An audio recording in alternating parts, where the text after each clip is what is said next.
حضور اقدس صلی اللہ علیہ وسلم نے جو نظام مملکت چلایا ہے اس کو ریاست مدینہ سے تعبیر کر دیتا۔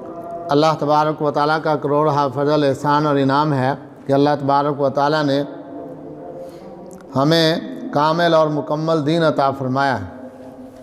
آن حضرت صلی اللہ علیہ وسلم مکہ المکرمہ میں اعلان نبوت کے بعد 13 سال رہے ہیں اور مدینہ طیبہ میں 10 سال گزارے ہیں۔ مدینہ طیبہ میں رہ کر حضور اقدس صلی اللہ علیہ وسلم نے جو نظام مملکت چلایا ہے اس کو ریاست مدینہ سے تعبیر کر دیتے ہیں۔ ریاست مدینہ کن اصولوں پر قائم تھی آج اس کا نام لیا جا رہا ہے تو اس کی وضاحت کی ضرورت ہے۔ ریاست مدینہ وہ چند اصولوں پر مبنی تھی۔ نمبر 1، حضور اقدس صلی اللہ علیہ وسلم سب سے پہلے جو آپ سے مسئلہ پوچھا جاتا اور فیصلہ فرماتے وہ وحی الہی کی روشنی میں ہوا کرتا تھا۔ نمبر 2، حضور اقدس صلی اللہ علیہ وسلم مشاورت کا اہتمام فرماتے تھے اور مشاورت کے بعد فیصلہ فرماتے تھے۔ بہت سارے معاملات میں حضور اقدس صلی اللہ علیہ وسلم کے فیصلے یہ ریاست مدینہ کا دوسرا اصول ہے۔ نمبر 3، حضور اقدس صلی اللہ علیہ وسلم کے بعد آپ کے جانشین حضرت ابوبکر صدیق رضی اللہ تعالیٰ عنہ ہوئے، ان کے جانشین حضرت عمر فاروق رضی اللہ تعالیٰ عنہ ہوئے، ان کے بعد حضرت سیدنا عثمان غنی، حضرت سیدنا علی المرتضیٰ رضی اللہ تعالیٰ عنہ کا دور مبارک ہوا۔ یہ خلفائے راشدین کا جو دور ہے یہ ریاست مدینہ کا تیسرا اصول ہے۔ یہ تینوں چیزیں بڑی تفصیل طلب ہیں لیکن وقت کو ملحوظ خاطر رکھتے ہوئے انشاءاللہ پہلے جز پر تھوڑی سی گفتگو عرض کرنا مقصد ہے آپ کے سامنے کہ حضور اقدس صلی اللہ علیہ وسلم فیصلے سب سے پہلے قرآن پاک پر مبنی وحی الہی پر مبنی فرمایا کرتے تھے۔ حضرت عمر رضی اللہ عنہ نے ایک مرتبہ عرض کیا یا رسول اللہ جی چاہتا ہے طواف کرنے کے بعد مقام ابراہیم کے پاس کچھ نوافل پڑھے جائیں۔ تو حضور صلی اللہ علیہ وسلم فرمایا کہ اے عمر فیصلے جو ہیں وہ آسمان پر بنتے ہیں، احکام وہاں سے نازل ہوتے ہیں، آپ بھی انتظار کریں میں بھی انتظار کرتا ہوں۔ اللہ تبارک و تعالیٰ کی طرف سے وحی الہی نازل ہوئی، فرمایا وَاتَّخِذُوا مِن مَّقَامِ إِبْرَاهِيمَ مُصَلًّى، فرمایا مقام ابراہیم کو مصلی بنا لیجئے، یعنی طواف کرنے کے بعد 2 رکعتیں وہاں ادا کیجئے۔ حضور اقدس صلی اللہ علیہ وسلم سے سوال ہوا کہ یا رسول اللہ ہم دیکھتے ہیں کہ سورج تو مہینہ بھر اور سال بھر ایک ہی حالت میں رہتا ہے، نہ گھٹتا ہے نہ بڑھتا ہے، لیکن چاند کبھی کم ہوتا ہے، کبھی بڑا ہوتا ہے، کبھی درمیانی حالت میں ہوتا ہے، اس کی وجہ کیا ہے، اس کی حکمت کیا ہے؟ اللہ تبارک و تعالیٰ نے خود قرآن پاک میں آیات نازل فرمائیں، فرمایا یسألونک عن الأہلہ، یہ لوگ آپ سے سوال کرتے ہیں چاند کے بارے میں، یعنی چاند کے گھٹنے اور بڑھنے کے بارے میں۔ چاند کے گھٹنے اور بڑھنے کی تفصیلات ایک تو سائنس کے متعلق ہے اور ایک احکام کے متعلق ہے۔ اللہ تبارک و تعالیٰ فرماتے ہیں جو اس سے احکام وابستہ ہیں وہ تمہیں سمجھنے کی ضرورت ہے۔ قُلْ هِيَ مَوَاقِيتُ لِلنَّاسِ وَالْحَجِّ، ان کو بتا دیجئے کہ اس سے وقت معلوم ہوتا ہے اور حج کے مہینے معلوم ہوتے ہیں، عبادت کے اوقات معلوم ہوتے ہیں۔ ویسے تو اللہ تعالیٰ نے کچھ عبادات ہماری ایسی رکھی ہیں جو سورج کے وقت کے ساتھ وابستہ ہیں۔ سورج کے طلوع ہونے سے پہلے فجر پڑھی جاتی ہے، سورج کے ڈھلنے کے بعد ظہر پڑھی جاتی، جمعہ پڑھا جاتا ہے، اور جب 2 مثل سایہ اصلی کے علاوہ سایہ ہو جاتا ہے تو پھر عصر پڑھی جاتی ہے، غروب آفتاب پہ مغرب پڑھی جاتی ہے، اور جب تاریکی بالکل چھا جاتی ہے تو پھر عشاء کی نماز پڑھی جاتی ہے۔ تو عبادات کا ایک نظم اس کے ساتھ وابستہ ہے۔ لیکن رمضان کا مہینہ، عید الفطر، عید الاضحیٰ قربانی، حج، یہ سارے کے سارے اللہ تبارک و تعالیٰ نے چاند کے ساتھ جوڑے ہیں، ان کا تعلق اللہ تعالیٰ نے سورج کے ساتھ نہیں رکھا۔ تو فرمایا کہ ان سے عبادات کے اوقات معلوم ہوتے ہیں، عبادات کا وقت معلوم ہونا یہ اس کے ساتھ وابستہ ہے۔ اس لیے چاند کا چھوٹا ہونا بڑا ہونا اس سے تاریخیں معلوم ہوتی رہتی ہیں۔ سورج کو دیکھ کر تم مہینے اور مہینے کی تاریخ معلوم نہیں کر سکتے، لیکن چاند کو دیکھ کر ان پڑھ سے ان پڑھ، ناواقف سے ناواقف بندہ بھی دیکھ کر سمجھ سکتا ہے مہینے کے کتنے دن گزر چکے ہیں اور کتنے دن باقی ہیں۔ اللہ تعالیٰ نے آسان حساب مقرر فرمایا ہے۔ حضور صلی اللہ علیہ وسلم نے ایک موقع پر ارشاد فرمایا کہ نحن امت امیہ، فرمایا کہ ہم ان پڑھ امت ہیں، یعنی میری امت کے اکثر افراد ایسے ہوں گے جو ناواقف ہوں گے، لکھنے پڑھنے والے نہیں ہوں گے۔ فرمایا کہ مہینہ کیسا ہوتا ہے؟ فرمایا مہینہ ہاکذا ہاکذا و ہاکذا مرتن و ہاکذا، مہینہ کبھی 3 مرتبہ یوں ہاتھ کا اشارہ فرمایا کہ 30 دن کا ہوتا ہے اور کبھی 29 دن کا ہوتا ہے۔ چنانچہ اسلامی مہینے سارے اس کے ساتھ وابستہ ہیں، کبھی مہینہ 30 دن کا ہوتا ہے اور کبھی مہینہ 29 دن کا ہوتا ہے۔ تو حضور صلی اللہ علیہ وسلم نے ہاتھ کے اشارے سے سمجھایا کہ مہینہ کس طرح ہوتا ہے۔ حضور اقدس صلی اللہ علیہ وسلم سے سوال ہوا کہ یا رسول اللہ یہ بتائیں کہ اگر کوئی مرد اپنی بیوی کو بہن کہہ دے، ماں کہہ دے، اس کا کیا حکم ہے؟ تو زمانہ جاہلیت میں یہ سمجھا جاتا تھا کہ اگر کوئی آدمی اپنی بیوی کو ماں یا بہن کہہ دے تو وہ عورت ہمیشہ کے لیے اس پر حرام ہو جاتی تھی، اس سے تعلق، رشتہ، نکاح سب ختم ہو جاتا تھا ہمیشہ کے لیے۔ جیسے ہمارے ہاں 3 طلاقیں کسی عورت کو دے دی جائے تو وہ ہمیشہ کے لیے حرام ہو جاتی ہے، تو اسی طرح وہ عورت ہمیشہ کے لیے حرام سمجھی جاتی تھی۔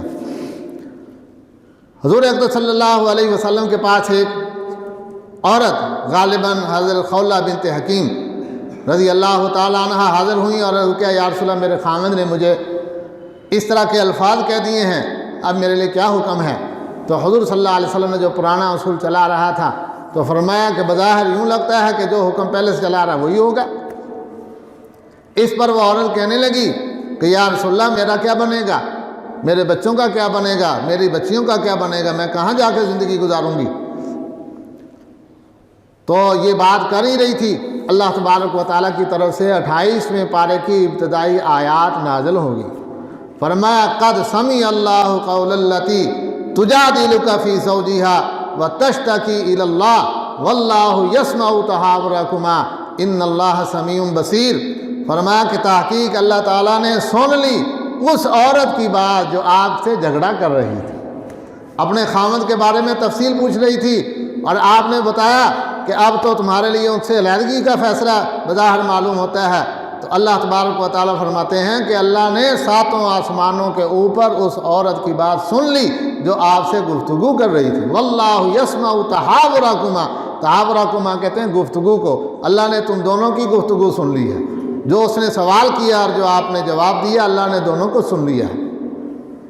حضرت عائشہ صدیقہ رضی اللہ تعالیٰ عنہ فرماتی ہیں کہ وہ عورت حضور صلی اللہ علیہ وسلم سے مسئلہ پوچھنے کے لیے آئی اور میں تھوڑے سے فاصلے پر تھی، لیکن مجھے نہیں معلوم تھا کہ یہ کیا مسئلہ پوچھ رہی ہے اور حضور صلی اللہ علیہ وسلم اس کو کیا جواب دے رہے ہیں۔ میں تھوڑے سے فاصلے پر ہونے کے باوجود نہ سن سکی نہ سمجھ سکی، لیکن اللہ تبارک و تعالیٰ کے قربان جائیں، 7 آسمانوں کے اوپر ہونے کے باوجود ساری بات سن بھی لی اور بیان بھی فرما دی۔ فرمایا قد سمع اللہ قول التی تجادلک فی زوجہا وتشتکی الی اللہ واللہ یسمع تحاورکما، اللہ نے تم دونوں کی گفتگو سن لی ہے۔ کیوں؟ ان اللہ سمیع بصیر، بے شک اللہ تعالیٰ سننے والے بھی ہیں، دیکھنے والے بھی ہیں۔ لیکن یاد رکھنا اللہ کا سننا ہمارے سننے کی طرح نہیں ہے، اللہ تعالیٰ کانوں کے محتاج نہیں، قریب اور دور ہونے کے محتاج نہیں، اللہ تعالیٰ سننے والے بھی ہیں اور دیکھنے والے بھی ہیں۔ حضرت عمر رضی اللہ تعالیٰ عنہ ایک مرتبہ ساتھیوں کے ساتھ جا رہے تھے تو راستے میں دیکھا ایک عورت کھڑی ہے اور بات کرنا چاہتی ہے، تو حضرت نے اپنے ساتھیوں کو، قافلے کو ایک طرف روکا اور اس کی جا کے بات سنی اور اس نے کافی دیر تک بات کی۔ تو ساتھیوں نے جب واپس آئے حضرت عمر رضی اللہ تعالیٰ عنہ کہ حضرت آپ نے تو بڑی دیر لگا دی اس کی بات سنتے ہوئے، اور اس کی وجہ سے قافلے کو بھی کافی مشقت اٹھانی پڑی ہے۔ تو حضرت عمر رضی اللہ عنہ نے فرمایا کہ تم جانتے نہیں یہ کون عورت ہے؟ فرمایا یہ وہ عورت ہے کہ جس کی بات کو اللہ تعالیٰ نے ساتوں آسمانوں سے اوپر سنا ہے، اور قرآن میں اللہ تعالیٰ نے نقل فرمایا ہے، تو جس کی بات اللہ تعالیٰ آسمانوں سے اوپر سنتا ہے تو حضرت عمر کی کیا جرأت ہے کہ اس کی بات نہ سنے۔ فرمایا کہ وہ جتنی دیر تک بات کرتی رہتی میں اس کی بات سنتا رہتا ہے، جب تک وہ نہ ہٹتی میں بالکل وہاں سے نہ ہٹتا۔ یہ ہیں ریاست مدینہ کے فیصلے کہ حضور اقدس صلی اللہ علیہ وسلم کے پاس مسائل آ رہے ہیں، اور حضور اقدس صلی اللہ علیہ وسلم ان مسائل کو حل فرما رہے ہیں وحی الہی کی روشنی میں۔ حضور اقدس صلی اللہ علیہ وسلم کو مدینہ طیبہ میں غزوات کا سلسلہ شروع ہوا۔ غزوہ بدر کا موقع ہے۔ حضور صلی اللہ علیہ وسلم نے صحابہ اکرام سے مشورہ فرمایا کہ بتاؤ کیا کرنا چاہیے۔ ایک قافلہ ہے، یہ مالی قافلہ ہے، اور کل کو یہ مال ہمارے خلاف استعمال ہونا ہے۔ تو صحابہ اکرام نے مشورہ عرض کیا کہ یا رسول اللہ جیسے آپ کرائے ہو ہم آپ کے لیے تیار ہیں۔ حضور صلی اللہ علیہ وسلم اور صحابہ اکرام نکل پڑے، لیکن راستے سے وہ مالی قافلہ ہاتھ سے چھوٹ گیا، بلکہ اس کے بالمقابل ایک دوسرا بھاری بھرکم لشکر پورے مسلح ہو کر تیاری کے ساتھ آ رہا تھا۔ تو حضور صلی اللہ علیہ وسلم نے صحابہ اکرام سے دوبارہ مشورہ فرمایا کہ بتاؤ کہ پہلے اس قافلے کے ساتھ مقابلہ تھا، وہ تو ہمارے ہاتھ سے چھوٹ گیا، اب دوسرے قافلے سے مقابلہ ہے، تمہاری کیا رائے ہے اس سلسلے میں؟ صحابہ اکرام میں سے انصار اور مہاجرین نے الگ الگ جواب دیا۔ مہاجرین نے کہا کہ یا رسول اللہ آپ ہمیں ان لوگوں کی طرح نہیں پائیں گے جن لوگوں نے حضرت موسیٰ علیہ السلام کو یہ جواب دیا تھا اذهب انت وربک فقاتلا انا ہاہنا قاعدون، کہ موسیٰ علیہ السلام آپ جائیں اور آپ کا رب جائے، دونوں جا کے لڑیں، جب لڑائی میں کامیابی ہو جائے تو پھر ہم آ جائیں گے، ورنہ اس وقت تک ہم بیٹھے ہیں۔ تو انہوں نے عرض کیا یا رسول اللہ ہم آپ کو ایسا جواب نہیں دیں گے، آپ ہمیں پہاڑوں سے ٹکرا دیں، آپ ہمیں سمندر میں کود جانے کا حکم دے دیں، تو ہم ایسے کام کر کے دکھائیں گے جس سے آپ کی آنکھیں ٹھنڈی ہوں گی۔ حضور صلی اللہ علیہ وسلم نے جب دیکھا یہ مشاورت دوسرا اصول تھا، حضور صلی اللہ علیہ وسلم نے غزوہ بدر کے موقع پر فرمایا، جانے سے پہلے فرمانے کے بعد غزوہ بدر میں اللہ تعالیٰ نے کامیابی عطا فرمائی، بڑا اللہ تبارک و تعالیٰ نے مسلمان کو اعزاز بخشا، اسلام کو رونق اور عزت بخشی۔ 70 قیدی ان کے ہاتھ میں آ گئے، 70 قیدی ان کے مارے گئے، باقی بھاگ گئے۔ حضور صلی اللہ علیہ وسلم نے قیدیوں کے بارے میں مشورہ فرمایا کہ ان قیدیوں کے ساتھ کیا کرنا چاہیے۔ حضرت عمر رضی اللہ تعالیٰ کی رائے یہ تھی کہ یا رسول اللہ ہر قیدی اس کے رشتہ دار کے حوالے کر دیا جائے۔ ظاہر ہے یہ جتنے قیدی آئے تھے ان مسلمانوں کے بعضوں کے رشتہ دار بھی تھے، فرمایا ہر رشتہ دار اس کے حوالے کر دیا جائے، اور اس کو کہا جائے کہ خود اس کا سر قلم کرو، تاکہ رہتی دنیا تک یہ بات لوگوں پر واضح ہو جائے کہ اسلام کے مقابلے میں رشتہ داری کی کوئی حیثیت نہیں ہے، ایمان کے رشتے کے مقابلے میں باقی رشتے ہیچ ہیں۔ حضرت ابوبکر رضی اللہ تعالیٰ عنہ نے عرض کیا کہ یا رسول اللہ میری رائے یہ ہے کہ ان سے فدیہ لے لیا جائے، اور فدیہ لے کر ان کو چھوڑ دیا جائے۔ حضور صلی اللہ علیہ وسلم نے ارشاد فرمایا کہ اگر تم دونوں کی ایک رائے ہوتی تو میں تمہاری مخالفت نہ کرتا۔ اب تم دونوں کی رائے آئی اور دونوں کی رائے کی تعریف فرمایا کہ ایک کی رائے ایسے ہے جیسے حضرت ابراہیم علیہ السلام نرم مزاج کے تھے، انہوں نے نرم رائے دی ہے، اور ایک کی رائے فرمایا ایسے ہے جیسا کہ حضرت موسیٰ علیہ السلام جلالی مزاج کے تھے، اس کی جلالی رائے ہے۔ دونوں ہی رائیں قابل تعریف ہیں، لیکن حضور صلی اللہ علیہ وسلم نے کون سی رائے پسند فرمائی؟ جو حضرت ابوبکر رضی اللہ تعالیٰ عنہ کی تھی، اور قیدیوں کو رہا کرنے کے بارے میں فیصلہ فرمایا۔ اللہ تبارک و تعالیٰ کی طرف سے قرآن پاک میں آیات نازل ہوئیں، فرمایا ما کان لنبی ان یکون له اسرا حتی یسخن فی الارض تریدون عرض الدنیا واللہ یرید الآخرہ واللہ عزیز حکیم۔ فرمایا نبی کے لیے مناسب نہیں تھا کہ وہ قیدیوں کو رہا کرتے، بلکہ نبی کو چاہیے یہ تھا کہ ان کافروں کے خون سے زمین کو رنگین کر دیتے، جب تک ان کی شان و شوکت ختم نہیں ہو جاتی اس وقت تک ان سے فدیے نہ لیے جاتے، بلکہ ان کے ساتھ یہ فیصلے ہوتے۔ تو حضور اقدس صلی اللہ علیہ وسلم نے جو مشاورت سے فیصلہ فرمایا، اللہ تبارک و تعالیٰ نے اس پر ناپسندیدگی کا اظہار فرمایا، کراس کا نشان لگاتے ہیں۔ پرچے ہوتے ہیں، استاد پرچے چیک کرتے ہیں، بعضوں پر یس کا نشان لگاتے ہیں اور بعض پر کراس کا نشان لگاتے ہیں۔